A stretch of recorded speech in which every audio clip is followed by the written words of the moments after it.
What's kicking, everybody? We are back for another episode of Picking Fights. I'm Keith, joined as always by my friend Tom. Tom, how are you today, man? Doing good. Happy Memorial Day weekend. It is Sunday, so I guess Memorial Day is technically tomorrow. Technically, and I don't know how it wouldn't be. I don't know why I felt the need to say technically, but nevertheless, it is Memorial Day weekend. It is good to be back with you. It's been a couple weeks. This is my first show back since UFC 288. There's been a couple lackluster UFC cards, a couple good fights that you could pinpoint in between there, but good to be back. And we got a sneaky good card upcoming this week. How you doing, Keith? I'm doing well. Yeah, that last card. So we had a week off. We had a week hiatus, and the card before that. Um, I went on a little bit of a tear that week. That was nice. Had Vyacheslav Borshev by KO. That's the one that really stands out. That was a pretty profitable pick. Enjoyed that card quite a bit. But yeah, we're back here to talk about this UFC fight night: Kai Kara-France versus Amir. I always have a hard time with his last name. Albazi. Albazi. But yeah, and if you've been watching this for a while, you know I'm a huge Kai Kara-France fan. Very happy to see him main event a fight night. Hopefully at some point, it almost happened where he could have been main eventing for a title shot. I think not lost to Brandon Moreno, but He's getting close, yeah. Yeah, first main event for this guy. Super pumped about that. Before we jump into this card, just want to remind everybody, please like, comment, and subscribe. Really appreciate that a lot. It helps the channel grow. It helps with the algorithm and everything, gets us on other people's other people's pages. So please, if you do that for us, we'd really appreciate it. Also, you can listen to us on Spotify. If you can't watch this, full video on YouTube, check us out on Spotify. Or if you prefer to just learn about a couple of different fights, we have timestamps in the description down below, as well as Tom clips up the videos, for individual fights. So definitely check those out. If you're only interested in the main event, go into the timestamps or look at our page and you'll be able to find the video just about that. What else am I missing? Oh, follow us on Twitter. Our names are right below our faces. Well, now they're not, but @_picking_winners. That's like our big group that we got everybody over there. I'm @picking Keith. Tom is @picking fights Tom. And you can also check us out on Instagram, all that good stuff. All right, so let's dive into this card. We'll start, as we always do, with our prelim locks, prelim notables.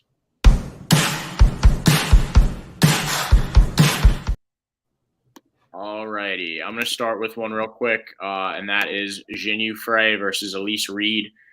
First of all, I think this fight is going to go the distance. Pretty certain of that. Both of these women, well, neither of these women are particularly finishers. They both do much better in decision fights. If like somebody's trying to point strike them, then they tend to succeed as well. It's when women go in there to finish these two women that they struggle quite a bit. Jinyu Frey being finished by Polyana Viana last time around. She also lost a decision.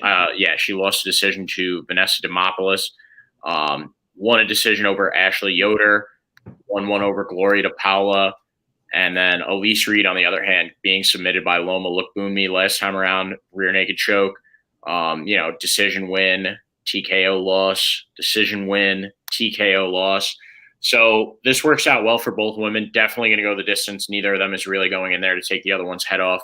And in a decision, I actually like Jinyu Frey to win. I think when it comes to the point striking, she's a little bit better than Elise Reed. She's a little bit better on the ground, I think, as well. But the biggest thing that sticks out to me, too, is that she's coming off of a 2-fight losing streak right now. And I think she's going to turn it back around, because you lose 3 fights in a row in the UFC, and that's pretty much a death sentence for your career and your time there. But, I think Jinyu Frey is going to snap back this time around. -110 fight. It's pretty much even. So I'd be willing to put my money, especially on this fight, to go the distance, which may just work out better as a parlay leg, depending on like what those odds are. Not out yet, but it might be like -300. Definitely a solid parlay leg. But I'm willing to stake some money on Jinyu Frey, even though the people of Tapology disagree with me. What do you think, Tom? Yeah, I'm going to be with the people at Tapology, shocker, for a couple of reasons here. Now, I know Elise Reed is coming in with a 2-inch reach disadvantage here, but in terms of frame, she is, not that much smaller. Jinyu Frey is going to be have a lot more muscle on her. But what I have noticed is Elise Reed, if you don't finish her, she tends to be able to squeak out a lot of decisions, especially as of late. Her real Achilles heel is getting finished, so whether that's a TKO or getting submitted.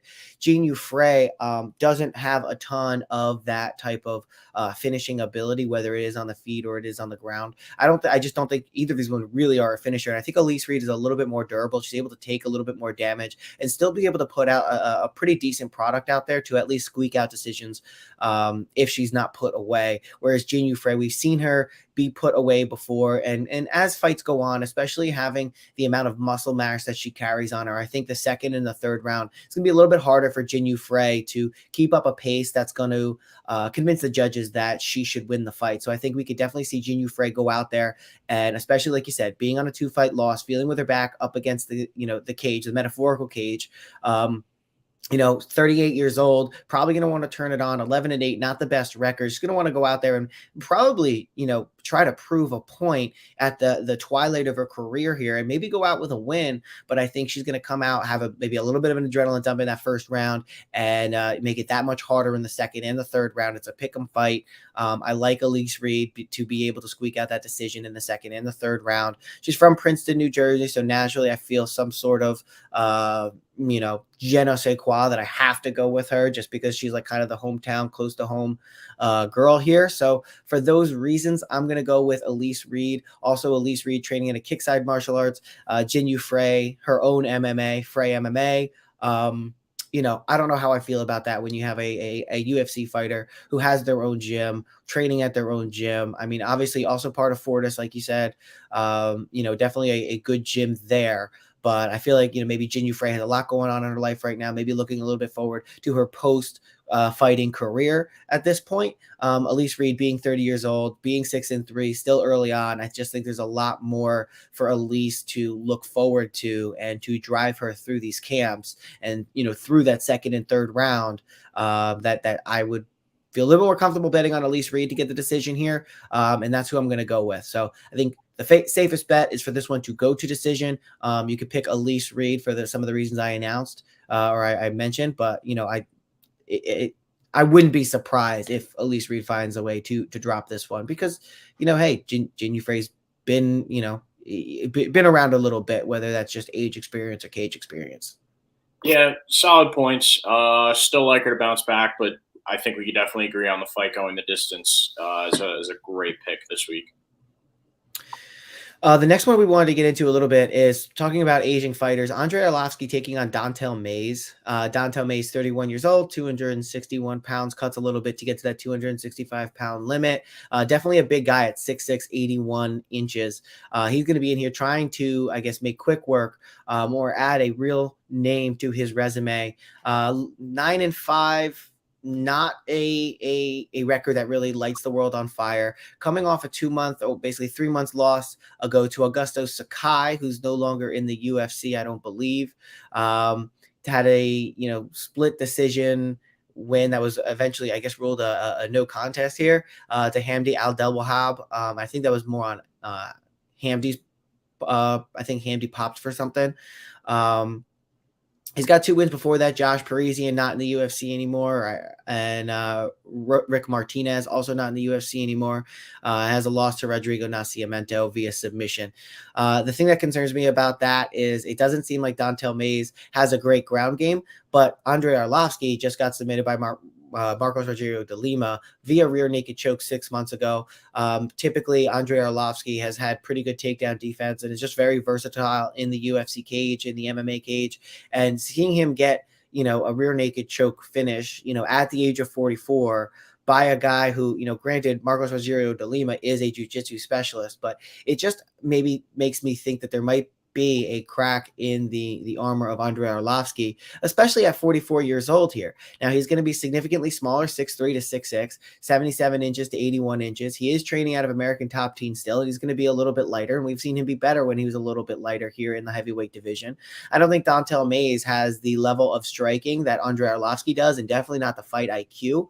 But I just don't see Andrei Arlovski putting away Dontel Mays. And at 44 years old, Dontel, and with the accumulation of damage that Andrei Arlovski has had over the course of his career, I could absolutely see maybe a situation where Andrei Arlovski at 43 years old just doesn't have the ability to take punches maybe in the way that he once was, doesn't have the speed to get out of the way, doesn't have the reaction time to make those moves at the timing that he should. So that does scare me, but I am still going to go with Andrei Arlovski because of that he's training at a good gym, because of his fight IQ. He's probably going to come into this fight knowing his limitations. The UFC is not giving him someone who is super threatening, super fast, super quick. I think Dontel Mays definitely lacks inexperience. He lacks inexperience. I think Dontel Mays is inexperienced, especially compared to Andrei Arlovski in the cage and his fight IQ. So for those reasons, I'm going to go with Arlovski here. It's a near pick'em fight. Arlovski is very, very slight favorite. Looking at Tapology here, a lot of the people are on Arlovski, and I would imagine that's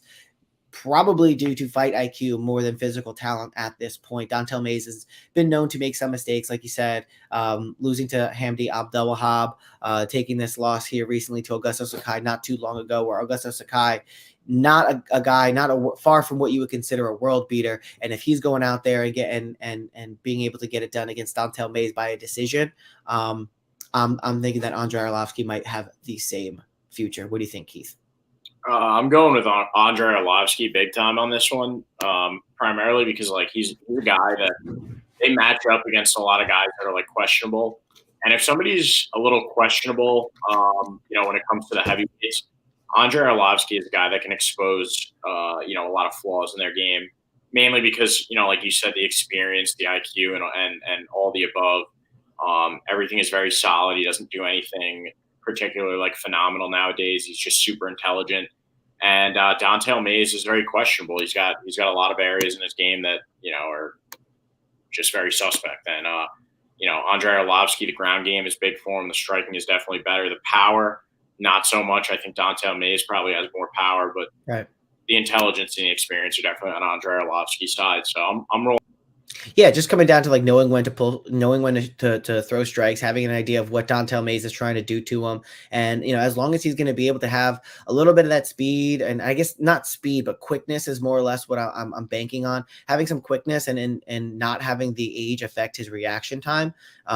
It should be his, but again, it's just so hard to know where these guys are going to be at 44 years old in terms of their reaction time to get out of the way. You can see, a double jab with a cross coming, but if you don't have the reaction time to slip that and then hit that uppercut or slip that or get out of the way or whatever you're going to do to counter, if your body isn't able to, make those calculations at quick enough time, there's not much that IQ is going to be able to do for you. So we'll see. But I just feel more comfortable, like you said, betting on that experience of Andrei Arlovski here. Yeah. Well, that's it for me for prelim notables. You got any more? Yeah, no, I just wanted to mention one thing is that, on these prelims, there's a lot of fights that are very, very close to call. You got Maxim Grishin, who is another aging guy, a UFC old head, coming in here against Felipe Lins, another older guy. I think it's a really good matchup to open the card. It may not have a ton of action because the guys are older, but it also may have, a ton of action because the guys are older. It's really, really hard to predict that. I think there's a lot of fights on this card that are hard to predict, but they're really good matchups. Johnny Munoz Jr. taking on Daniel Santos is one that's interesting. Johnny Munoz is a guy who I've always, for whatever reason, I found particularly interesting. He's had really good jiu-jitsu, and I think he, streaking out the win against Ludovic Cholignan, I thought looked really, really good for him. And coming in against Willie Cat, Daniel Santos, we've seen him 7 months ago. He got the win over John Castaneda via that nice knee. But the loss to Julio Arce, and Julio Arce is a guy who's up and down. He could be, at his ceiling, a top 15, maybe even a top 10, maybe a top 15 guy. At his floor can be, really bad and drop some fights. So it's really interesting to see where these two younger guys are coming in and what they're going to do. There's just a lot of really good matchups that I don't necessarily have a pick for on this card, but a lot of fights that I can't wait to watch. Talking about Elijah Zaleski against Abubakar Nurmagomedov. Abubakar is a guy who has solid striking for someone who has the Nurmagomedov last name. Obviously, is going to be more dominant when it comes to the grappling in this bout here. Both of these guys, well, he's 33 years old.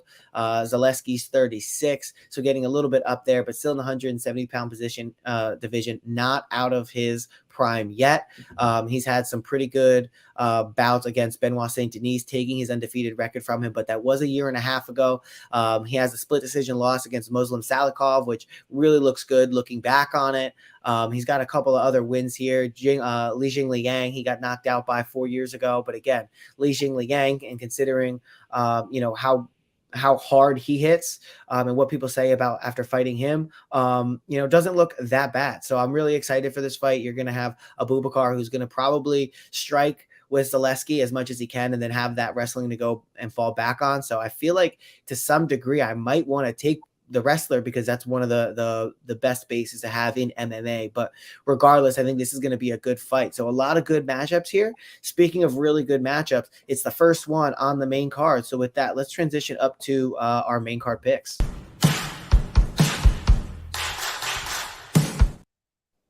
And with that said, Guram Kutateladze, I'm excited to see this guy back. We haven't seen him in a little bit, but he's always explosive when he gets in there. Love Georgian fighters. Keith, what do you think about this fight?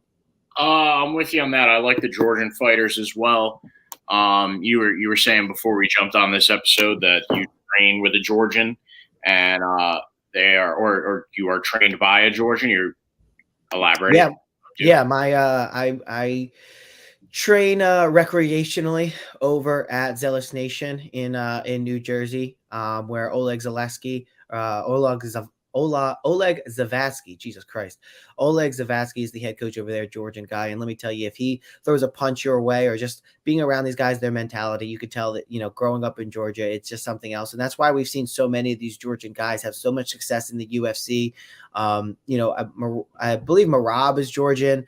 There's a lot of very Georgian. You either are or you aren't. But there's a lot of Georgian guys who are having very accomplished careers inside of the UFC. And I think a lot of that boils down to maybe something genetic in terms of like bone structure. These guys hit really hard and they just feel like very solid guys. But also I think the mentality of being from Georgia and seeing maybe some of the things they've seen or getting out of that country creates a mental fortitude that aligns itself really well with fighting in MMA.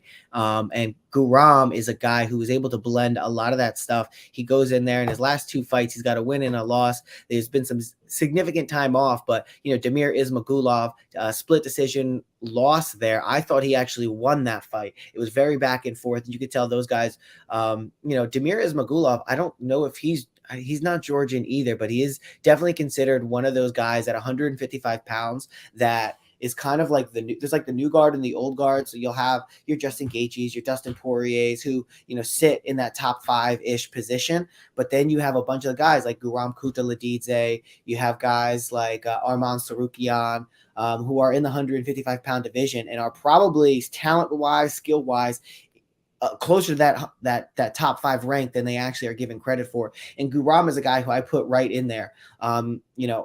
Elliott Topuria, I know he fights at 45, but he could probably have a lot of success at 55, and he's another Georgian.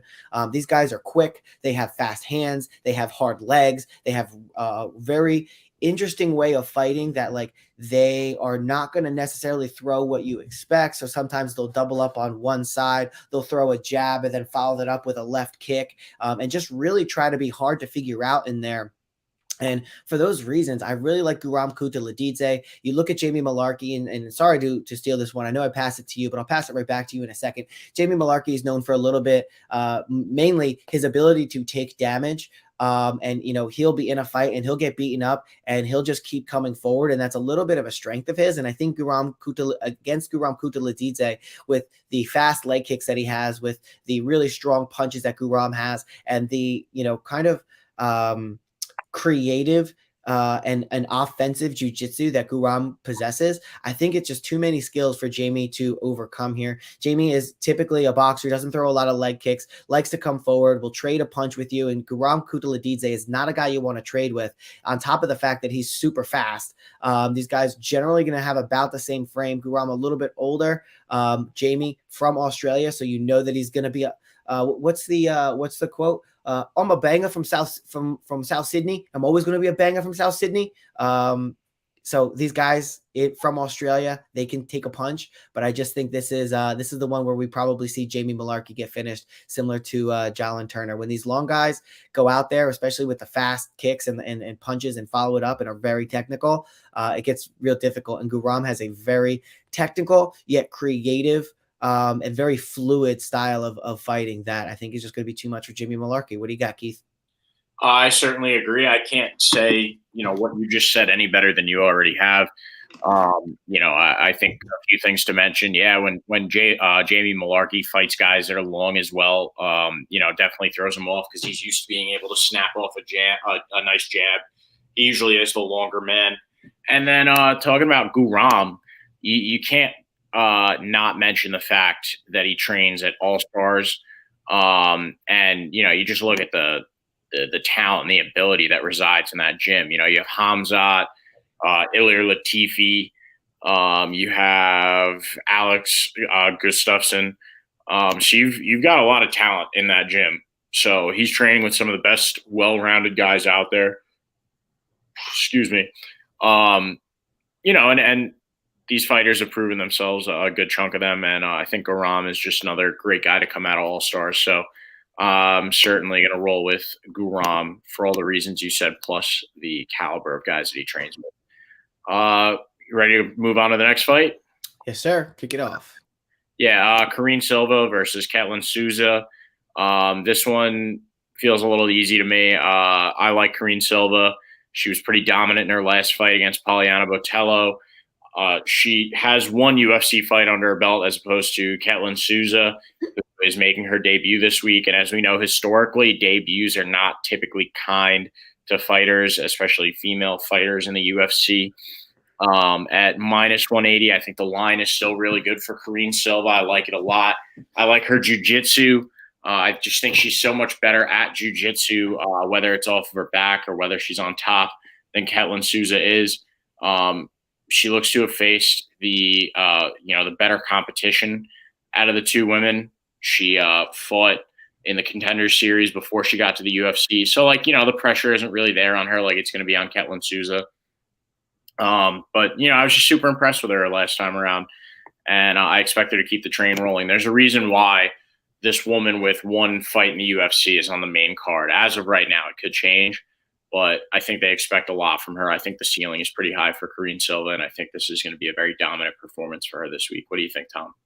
Yeah, I think when you hit it right on the head, I think when you say that they have a woman who is largely unknown, even, and I don't want to say unknown to like UFC hardcore UFC purists, but I mean, listen, let's face it, it's not like she is, on any billboards, or if you say, oh, did you see that Karine Silva fight, people are going to know what you're talking about, especially when you're talking about the, mass, the mass population. So when you find someone like that who is on a main card with only one background of one past UFC fight, not including the Contender Series, and taking on somebody who's never fought in the UFC, not even been on a Contender Series before, I think that means that the UFC is setting this person up for something, some sort of, maybe not a highlight reel finish, but they're setting them up for something spectacular to happen. And you look at Karine Silva, she's got 5 submissions in her last 5 fights.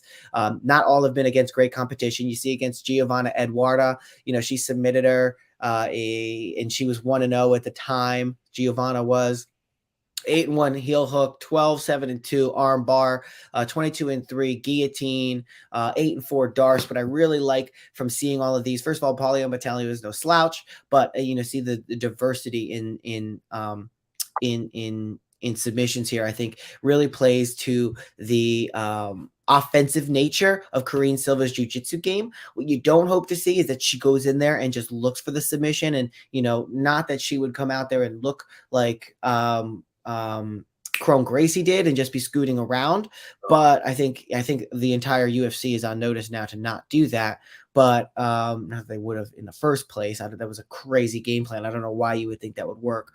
Regardless of Ketlen Souza is a girl who, when we look back, she, a 1-0, she got a doctor stoppage 2 years ago. just after that, she got a win over someone who had no record coming into that fight, 9-4. Then she went over to Invicta, got a unanimous decision over Maiju Sutoma, 8-6, and then Christina Williams, 6-3. So I think, and that was 3 months ago, I think the level of competition that Ketlen Souza has faced has never been as difficult as it is right now. And I don't know that she is going to have the MMA base to be able to ward off any of these offensive submissions that's coming from Karine Silva. So I think it's going to be a finish. I think it's going to be a submission, and I would probably guess first round, just by looking at the overall competency of Ketlen Souza, her game, and who she's fought. So I think Karine Silva by submission, maybe the first or the second round, is where I would want to go with this bet. She's also going to be a little bit of a bigger girl. And, you could see that a lot of people from the Tapology community are in agreement there.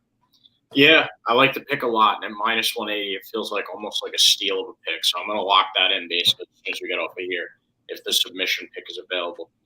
All right, next one up, we've got Tim Elliott versus Victor Altamirano. And I'm going with Tim Elliott here this week. Just a little bit of background for anybody that's not up on everything going on with Tim Elliott. He was married to Gina Mazzani, trained with Kevin Croom. Kevin Croom, I guess, was his best man at his wedding or officiated his wedding or something. Tim Elliott was doing an interview where basically he said like the night of the wedding, Gina Mazzani like did some stuff with Kevin Croom and then kept up an affair for a while. Which is odd. Like, how do you lose your wife for long enough for her to have an affair during your wedding? Like, I feel like he said it's because he has kids and he was like putting the kids to bed or whatever, something like that. I don't know. It's a really strange situation, but this is clearly a very fired up Tim Elliott. Your best friend and training partner, also a UFC fighter, has an affair with your wife, who's also a UFC fighter. It's all very public. He's made it public. He hasn't really made like an effort to, make this like a private family matter at all, which, more power to him, I guess. It's totally his decision to make. There's something like this going on with like that. I don't watch it, but my mom watches it. And I feel like every woman in America is talking about like the Vanderpump Rules thing where like the guy cheated with the girl's best friend. They were dating for like 9 years or something. This is like basically the MMA UFC version of whatever's going on with Vanderpump. Not that I know what's going on with there, but just in terms of like the best friend is cheating with the wife or the longtime girlfriend, and it's just a total mess that's being played out in front of everybody. It's like, yeah, it's pretty. I don't know what Vanderpump is. It's a reality show about a bar, I think. Okay, interesting. Club, maybe. Okay, that's cool. All the girls have fake lips, a ton of makeup, and fake tits. So like that kind of tells you everything you need to know. It's like, I think it's like if like if Keeping Up with the Kardashians met Bar Rescue. Is there a John Taffer like character? Because that might actually get me in between. You mentioned. I don't watch it enough to know, but like okay. I guess the John Taffer would be Lisa Vanderpump. I don't know, dude. I'm surprised I know this much. You even know their names? Wow. I was going to say, like, you kind of like drew me in a little bit with the fake tits. Those are always intriguing. The girls are hot. It's like, I will tell you exactly what Vanderpump Rules is from me not even watching a single episode, but just walking by the living room with my mom having it on. Sure, Vanderpump Rules is a mixture of Bachelor in Paradise, Bar Rescue, and Keeping Up with the Kardashians. I got to clip that because I guarantee you, that is the most on point dissection of a show I don't watch that you could get. I don't know. It sounds like you watch it, but no shame. But yeah, anyways, I guess if you want to know what's going on with Tim Elliott, you watch Vanderpump Rules or something. So anyways, yeah, Tim Elliott, wife cheated on him. Now he's mad. And I think he's going to come into this fight very fired up. I don't know if he changed up where he was training at. I'm going to peep the Glory MMA page real quick because I'm interested. That is James Krause. No, that's not his gym, right? It is, right? It is. Yeah. Oh, so he's good with like all the gambling allegations. I don't think James Krause is there anymore. Oh, interesting. Because I think he had to excuse himself. Gotcha. Okay. Well, yeah. I mean, great talent coming out of Glory. You have Jeff Molina. We all know about Jeff. Wow, this just seems like the drama. This honestly, does seem like the drama gym. yeah, Sean Strickland made a very good point when Jeff Molina's uh, video came out on the internet, where he was like, what if this is just going to be a thing that happens every time a guy from Glory is about to fight? Like they're going to make up like a huge like fucking story so that all the attention is drawn away from the fact that they were fixing fights potentially, and James Krause had a hand in that. To now it's like, oh, I'm the first bisexual UFC fighter, and oh, my wife cheated on me with my teammate. This I don't know. Maybe it's like convenient that all this stuff comes out around fight time, or maybe Sean Strickland and I are just conspiracy theorists. If this is the case, though, Tim Elliott, I think he's going to come out here and get a win this week. I think any man that his wife cheats on him with his boy, and it's just like such a tragic story, I wouldn't want to stand across the octagon from him, especially a guy like Tim Elliott's talented. He's got really solid jujitsu. He's got good hands, good wrestling and everything. So, yeah, I like Tim Elliott here this week. What do you think, Tom? Yeah, I'm right there with you. I mean, listen, I feel like you got to bet on this guy because you're going through, divorce, breakup, anything really sad, you get, all of those like voice in your head or whatever. And the only way that I think to really quiet them is to pour yourself into workouts extra hard to get a little bit of like quiet. So I can imagine with everything that's going on with Tim Elliott and the emotional turmoil that he's in, probably just poured himself right into training. So I mean that could be good because he could be super focused and in better shape than he's ever has been. It could also be bad because you overtrain and then you hurt yourself, or you come out with an adrenaline dump just waiting to get your hands on somebody. So I don't know how it's gonna go. I guess I wanna be in Tim Elliott's corner just for everything that went down. But there's two sides or three sides to every story. Who knows what was going on behind the scenes, and Tim divulging, I guess, what makes him look good, right? But who's not to say that there's other things, not to play devil's advocates, but what a tangled web we all weave. So who knows what's actually going on here? I think just skill wise, I think Tim Elliott is probably the more consistent and the more well-rounded fighter. Victor Altamirano, he has some really good stand-up, but in a lot of his wins that I went back and I looked at, you could tell there is a significant drop-off kind of around like the second or the third round. It's just, I think the gas tank ends up giving him a little bit of issues, and I think Tim Elliott, having the more diverse fight IQ, is going to, be able to win the fight in the later rounds, provided he doesn't have that adrenaline dump, provided he can maintain his composure. So I'm going to go with Tim Elliott. The people on Tapology, 69 to 31%, also going with Tim Elliott. A lot of people thinking this is going to go to decision. I could see that happening too. I could also see a knockout. I don't think we see a submission. So, I'm going to go with Tim Elliott on this one. Hey, have you ever seen in practice? I don't know if we talked about it on here, but that alleged new way to bet on fights where there's a spread that apparently DraftKings was rolling out, but I haven't been able to find yet. Have we talked about that on here? Or because I feel like that would be something. This would be like a prime. This would be like a prime fight to see where that spread lies, because, or especially like we were talking about that Karine Silva, or not that one. We were talking about that women's fight earlier with Jinyu Frey and Elise Reed, where we were pretty sure there's not going to be a finish. Taking one of those fighters for like, minus, what is it? Like a minus 2.5 or something. So if they win the decision, I wonder if you could buy points on the spread, but interesting. Yeah, that's a good question. I don't know how legitimate that whole thing was. I haven't seen it, but I haven't seen it out anywhere yet. Maybe it's like a state by state thing, like some of the other betting stuff is. But yeah, no, it's definitely something that would be great for a couple of these fights on these cards. And I'm not sure if we talked about it here. So just to explain what we're talking about a little bit, for anyone watching at home, they were talking about having a spread, and that spread is on the judges scorecard. So say in this fight, Tim Elliott was minus 3.5. Well, if he gets the finish, he automatically wins. Submission, knockout, or otherwise. If he gets the finish, he automatically wins. If the fight goes to a decision, Tim Elliott would have to win by over a differential of 4 in order to win the bet. So he couldn't just win 29-28, 29-28, 29-28 because it was a 3.5 point spread. He would have only had a 3-point differential. Victor Altamirano would win in that case. If he won 30-27, 30-27, 30-27, that's a differential of 9, and he would win in that case. So really interesting. I think he would need to win 29-28, 29-28, and then 30-27 on one judge's scorecard in order. So he have to take 2 rounds or whatever it ends up being, 3 rounds. So it basically goes by differential, which I thought was really interesting because if you think one guy has the chance to knock the other guy out, this guy is probably not going to knock that other guy out, and you think he's going to lose, but there's a chance that he wins a close decision. There's an opportunity there to place a bet that satisfies all of those parameters where in the past there maybe wasn't, or you would have to combine bets. So I think it's a really interesting way to add a different way to bet on fights.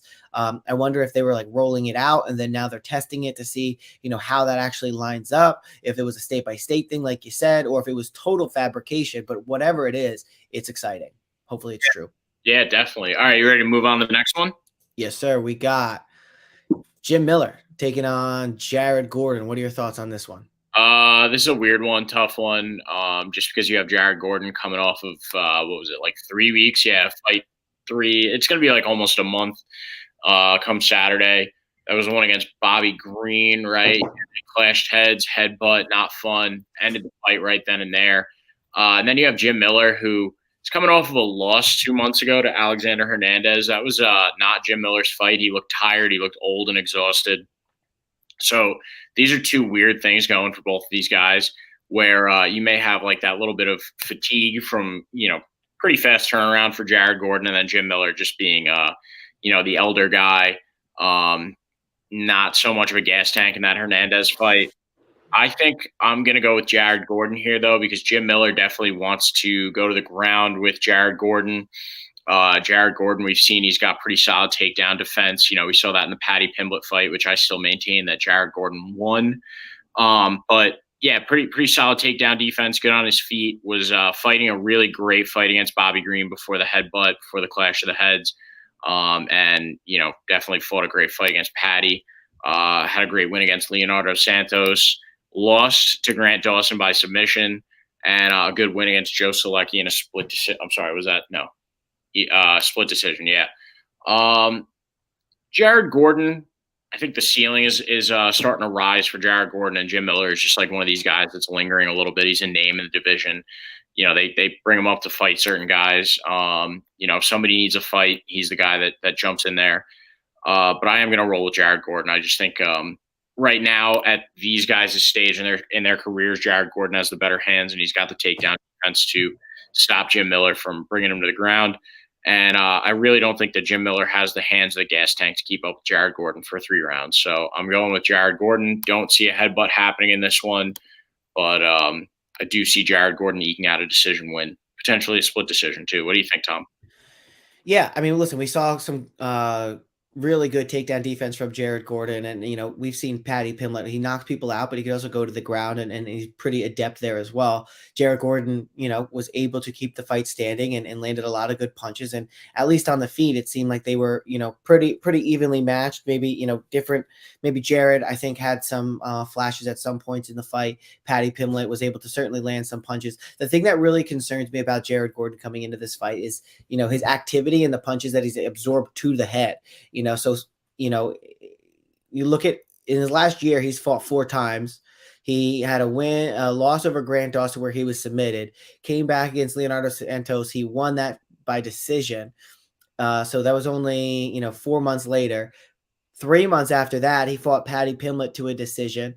And then 4 months after that, he now had the clash of heads, and where they clashed heads, and then Bobby Green finished him, because they couldn't necessarily tell if the clash of heads came from a punch or what exactly happened. But he got finished, and then they later reviewed it was a clash of heads. And now he's coming back after essentially being finished, whether that was illegal or an illegal strike, after essentially being finished 4 weeks later, after absorbing a lot of, head damage from Paddy Pimblett 3 months prior. It just seems like not Bobby Green. It seems like Jared Gordon, to a certain extent, is getting off of that 3-4 month fighting timeline that he's had a lot of success at. And then going against Jim Miller, who's a guy who's always going to be under control. He is very cerebral. And he's a guy who actually doesn't have a lot of injuries. I listened to him on Joe Rogan, and he's a guy who's stayed particularly healthy throughout his career. I believe he does triathlons as well. So, he's going to have a solid gas tank. He is 39 years old, but I think Jim Miller is going to have the better fight IQ. I think at this point in their career, Jared Gordon is a little bit more well-rounded on the feet. I think Jared Gordon is probably going to get the better of the exchanges. However, he doesn't have the power. I don't want to say or the skill, but he just typically doesn't put people away. So he's not really a finisher. Jim Miller can finish on the ground, but I think Jared Gordon is just a little bit too well-versed to allow himself to be finished by Jim Miller at this point in each of their careers. So I would say this one is probably going to decision. I would say both these guys have pretty good gas tanks too. This is going to be a really good fight. I think it's going to be really close.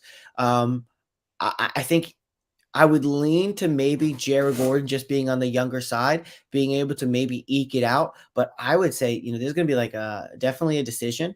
And I think the winner is going to win by 29-28. We may even see like a split decision here. You have Jim Miller, who's probably going to be better on the ground, but is Jared going to put himself into positions where Jim can shine on the ground in order to score? And it's also going to matter which judge you have, because some judges would award just overall control time on the ground. Some judges don't necessarily award that, and they only award for damage on the ground, which, Jim Miller is – I don't know how much damage he's going to be able to fire off on Jared Gordon. And then how is Jared Gordon going to be able to take that damage considering the fights he's been in recently? And for, he's got a lot of damage against Patty, and then he got finished against Bobby. Not his fault, but he still got finished regardless. So I'm going to actually lean towards Jim Miller just because of the potentially overactivity of Jared Gordon and the head injuries he's taken.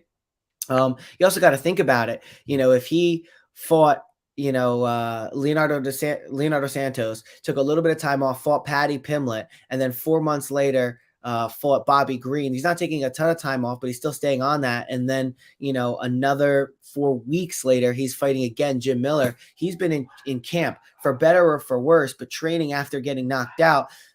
I think you have to pause your training for a little bit, right? So he's back in there after not having trained a ton. Again, 4 weeks ago isn't a lot of time to rest, recover, heal your brain. Say you take a week off, maybe he takes no time off. It's just such a short turnaround for Jared Gordon. I'm going to give the advantage to Jim Miller because of his longevity, his IQ, and even at 39, Jim Miller can somehow go out there and look a lot younger than his age would suggest, and he's going to have a little bit, a 3-inch reach advantage. So I'm going to go with Jim Miller, New Jersey guy. How about that? I like it. I like the pick. I'm a Jim Miller fan. I just think Jared Gordon's going to get it done. All right, next up, we got Alex Caceres versus Daniel Pineda. Daniel Pineda, we weren't too sure about just a month ago when he submitted Tucker Lutz in the second round because he had taken some time off. Last fight was almost 2 years ago. Prior to that, against Andre Fili, and then 2 years ago as well, Cub Swanson. It wasn't really a lot of activity out of Daniel Pineda, but he looked good the last time around. Tucker Lutz, really not super great competition. Alex Caceres, on the other hand, knocking out guys like Julian Erosa, lost a decision to Sadiq Yusuf. Sungwoo Choi, rear naked choke victory. Kevin Kroom got it done for Tim Elliott in that one against Kevin Kroom. Mm-hmm. He's just – Alex Caceres is very well-rounded, very great dexterity, control of all four limbs very well, good submission game off of his back and throw up triangles with his legs really well, but, really shines on his feet when it comes to the striking. Like, he's called Bruce Leroy for a reason. Kickboxing is just, through the roof, just creative, gritty, fun guy to watch, and I think it's going to be a fun fight that he wins this week against Daniel Pineda. I think, it's Daniel Pineda had great defense against Tucker Lutz on his feet. Again, not the same caliber of opponent. I do hold Alex Caceres in a higher regard. But, good striking defense out of Daniel Pineda, good counter shots.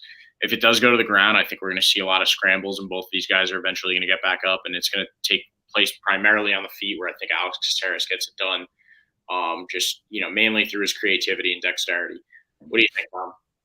Yeah, I'm right there with you. I like that breakdown. I think both guys are well versed on the ground. We've seen Daniel Pineda second round, third round, really, really slowed down a little bit to Alex Caceres. He does too, but not as much. He's very fluid, very creative.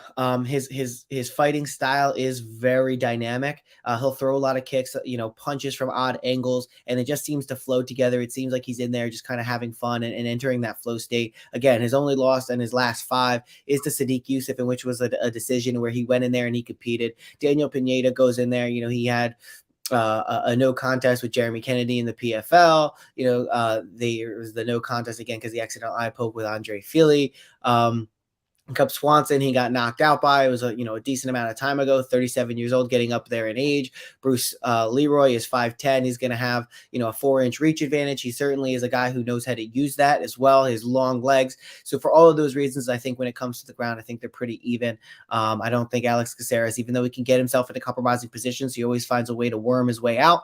And I think he has the advantage on the feet. And with Daniel Pineda coming in here, some time off, 37 years old, getting up there, I'm going to go with Bruce Leroy, Alex Caceres to get this one done. Nice. All right. That's like the first one we've agreed on, I think, in a while. So that's good. All right. Next up, main event, Kai Kara-France versus Amir Albazi. I'm going to go with Kai Kara-France. I'm just a huge fan of Kai Kara. He does have the ability to surprise a lot of people. A lot of people just look at him and go like, oh, yeah, he's like a small kickboxer. The guy's only 5'4", which I guess is somewhat average for flyweight. Yeah, 125. Yeah. Yeah, but he's a smaller guy. A lot of people just view him as like a smaller kickboxer. And a lot of people have like a preconceived notion that he doesn't really have much of a ground game. But I beg to differ, getting wins over guys like Askar Askarov 2 fights ago, a win over well, I guess that's like the main notable wrestler on his resume so far. But fun knockouts, fun wins, fun fights in general. Good win over Cody Garbrandt. That one kind of hasn't aged as well. The loss to Brandon Moreno was a big one. That was tough because he could have potentially been fighting for the belt after that one. He would have been the interim champ, actually, I guess. So yeah, he definitely fighting Davis and Figueiredo at that point. But I've been having success when I bet on these guys that I'm big fans of, and I'm a huge Kai Kara-France fan. While I do think Amir Albazi has the ground game to get this one done, Kai Kara-France has surprised us on the ground. Trains with Volk as well, over at City Kickboxing. So, and we really did see Volk kind of like evolutionize the, being a guy that likes to stay on his feet, but also being able to survive and get back up off your back on the ground. So maybe pass a little bit on to Kai Kara, maybe looking a little too deep into that. But they clearly know what they're doing against guys that like the ground over at City Kickboxing. But I'm a huge Kai Kara-France fan, and at plus 100, great line for him. So I'm gonna go with Kai Kara here this week. Yeah, and Kai Kara has been a guy who is constantly, outside of his last fight with Brandon Moreno, I think he was the underdog in most of his fights. I was making a pretty penny betting on him to beat Cody Garbrandt. I don't think he was favored there. I don't think he was favored against Askar Askarov, and he went out there and he won a convincing decision too. And then that set him up for the Brandon Moreno fight, in which that liver kick is what really got him. I don't know that, he trains at a really, really good gym, an intelligent gym with intelligent fighters and a high quality amount, or high quality fighters, and a lot of them at that. So I don't think Kai Kara-France is a guy who you're going to be able to find a weakness in and then continually begin to exploit it. I think he's one of those really high caliber, high quality fighters that comes from a high quality gym that if you find a weakness, well, then you can't go back to the well on that. You have to find another weakness and then change it up and then go back to that first one in order to really get them scrambling. He's not a guy who's going to be able to, get hurt by something and then not adjust his style accordingly. Amir Albazi is a really, really interesting prospect who could do a lot of things really well. You look at his 5 fights passed on in. First of all, he's 16-1. Now he hasn't had a great level of competition up until this point. Ryan Curtis, whenever you see someone, submitted with a key lock, generally that speaking at the highest levels of MMA, that means that person had a significantly lacking ground game. But as you progress forward, the triangle choke over Malcolm Gordon, unanimous decision over Zaglas Zumagulov, rear naked choke over Francisco Figueiredo, the lesser Figueiredo, and then, you have the knockout win of Alessandro Costa, uppercut to ground punches 4 months ago. So we've seen Amir Albazi begin to start finishing people in a variety of different ways, which just speaks again to his versatileness. He's well versed. Whatever, you get it. He's going to be a little bit of the bigger guy here, but that's not something that Kai Kara-France is not used to. And a lot of people around City Kickboxing sing the praises of Kai Kara-France, thinking that he is probably maybe the most skilled out of all of the fighters over there. I think, he has drastically improved his ground game so that even if Amir Albazi does try to take it to the ground, I think he's going to make it very difficult for Amir to find success there, both taking it to the ground and then on the ground. Kai Kara-France's guy, he's actually very, very flexible, and his gas tank goes on forever. So I think it's going to make this really difficult. I've had a lot of success betting on Kai Kara-France as the underdog, certainly at greater stakes than plus 100. I think I bet it on plus 125 or 140, maybe even 150 when he's taking on Askar Askarov. And like plus 340. Right. Yeah. So big. We've been able to make some money on Kai Kara-France. I don't think he's going to take this loss lightly. Granted, it was to probably one of the best guys in the division. I think he shores up, that the ability to block that leg kick or see when it's coming. Amir Albazi doesn't have the doesn't have the fight IQ, doesn't have the physical measurables of Brandon Moreno in terms of those quick leg kicks. So I don't know if he's going to have to worry about that as much. He has finishing power. He has an ability to go 5 rounds, ability to go 3 rounds.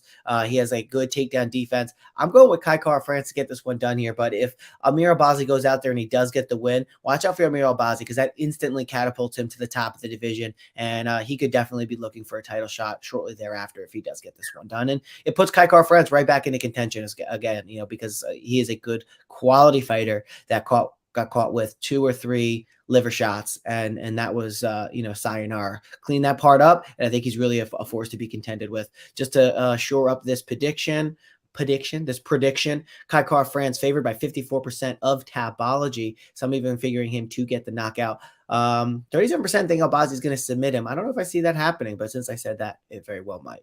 I don't know. I don't know if those City Kickboxing boys get submitted. We'll see. Don't jinx them. You're putting all of the bad cruxes on them now. Yeah, well, that'll happen now. Watch them get subbed down. But no, I definitely like Kai Kara. Like I said, I'm a huge fan, so super excited for this main event. Can't wait to see you guys brawl. You want to do our pick rundowns? Absolutely. Here we go.